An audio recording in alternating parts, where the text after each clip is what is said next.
Your commentator is Robert Stevenson.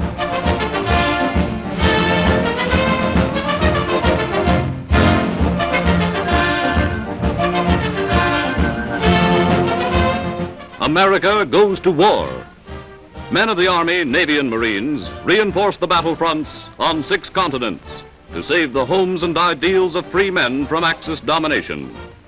In Ireland, United States fighting men who have safely crossed the submarine-infested Atlantic strengthen their ever-increasing ranks. Yanks on the march on Irish sod. The worldwide conflict brings intrepid American airmen to China's heroic fighting front.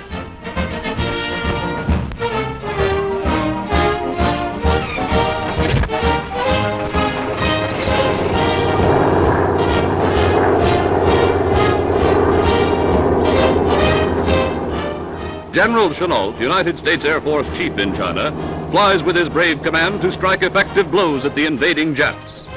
Later, with Colonel Scott, he observes his men in action. 10,000 miles from home, men and supplies pour in through India, the last doorway to China. Cheerful yet determined, welcome strangers in a strange land.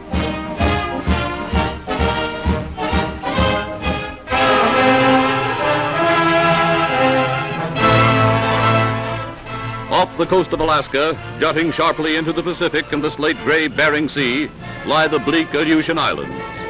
Here, Jap airmen bomb American soil and ships. Here, our defenders seek the enemy, determined to drive him from American shores. Destroyers guard transports and cargo ships to land troops and supplies on a fog-swept island near the enemy-held Kiska.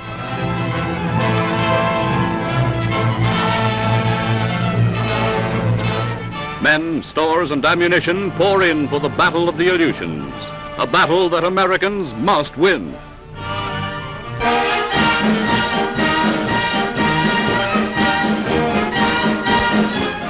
American naval guns open up on the Jap-held Solomon Islands.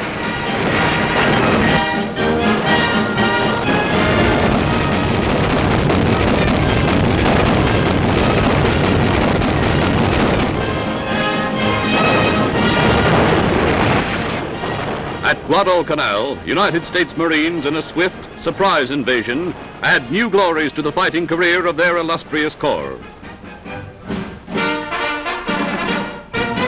The retreating Japs attempt to destroy their newly completed air base. It is quickly captured by the Leathernecks and renamed Henderson Field. The Marines, later reinforced by Army troops, battle fiercely to hold their ground.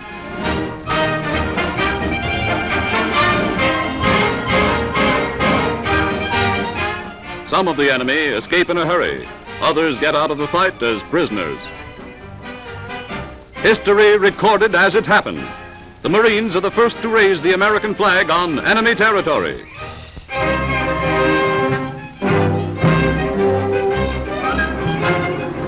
Seeking out and blasting Hitler's U-boats is the rough, tough job of naval aviators and men of the Coast Guard.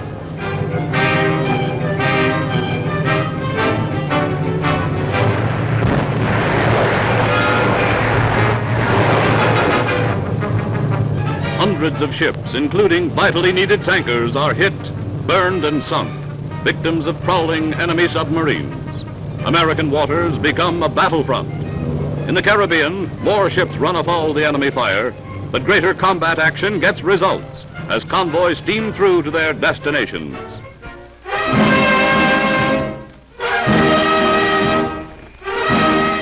Russia meets the grim test. Despite repeated attacks by crushing panzer units, pushing on desperately toward the Caucasus and into the streets of Stalingrad, Marshal Semyon Timoshenko's relentless armies take a terrific toll of the enemy and upset his invasion timetable. The Russians meet the Nazis in close and often hand-to-hand fighting. A German sniper is picked off by a Soviet sharpshooter. Another Nazi tries to surrender, but too late.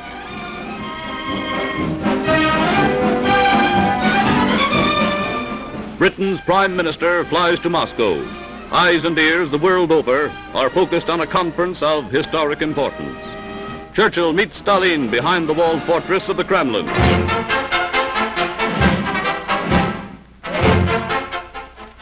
Rio de Janeiro, nerve center of the largest country in South America, is the scene of a history-making demonstration.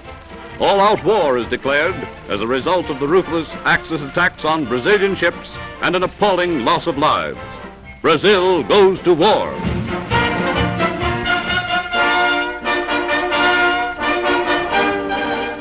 Silk-like mists blanket a lifeless channel as a strong force of fearless Canadians, accompanied by British, American, and Free French, breathlessly await daybreak in the grim job ahead, the job of invading the German-held French coast.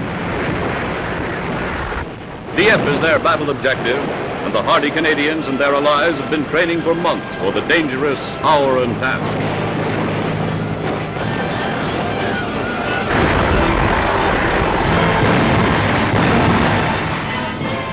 RAF and American bombers soften up inland German positions in a true coordination of land, sea, and air hitting power. Down goes wave after wave of bombs. The din of battle in the air, on land, and from the sea reaches a terrific crescendo.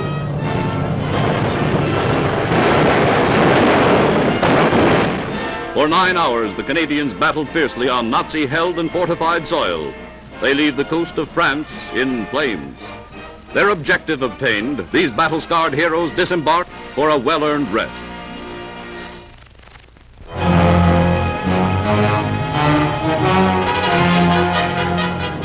Filmed under fire, the ever-growing British and American air might rains destruction upon French-held ports and over the Reich itself.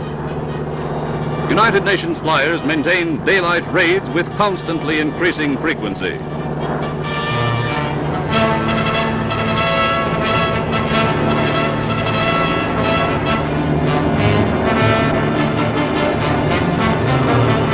Enemy munition plants are sent skyward.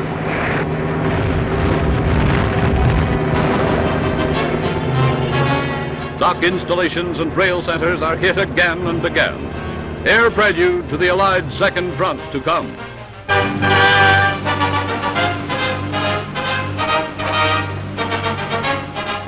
Official United States Navy pictures of Japan's first great naval defeat. At mid-Pacific, Midway Island, American planes and warships strike a punishing surprise blow that the Japs will never forget. Their invasion plans are scuttled as the Yankees take a telling toll. 4 Jap carriers sunk, 28 Jap battleships and cruisers sunk or put out of action, and more than 300 Jap planes destroyed. Enemy airmen try desperately to fight off the unexpected assault, but all in vain. A few escape our furious air and sea barrage. Most of them are destroyed. 6 months after Pearl Harbor, and for 3 hot, sunlit days, the Battle of Midway rages. Here, a Jap surprise invasion meets with a counter-surprise by American forces. The concussion of bursting bombs is deafening as Jap planes drop their eggs of destruction, only to be met by a hail of hot steel. Steel made in the USA to destroy Japs. Heroic Marine gunners stick to their posts and let the enemy have it. Jap planes fall by the hundreds, fall like blazing torches. Flames consume the wreckage of other planes that fail to get through. The Red Cross heroically cares for the scorched and wounded. Midway's oil tanks explode, sending forth a curtain of dense smoke that casts a deep shadow over the battleground below.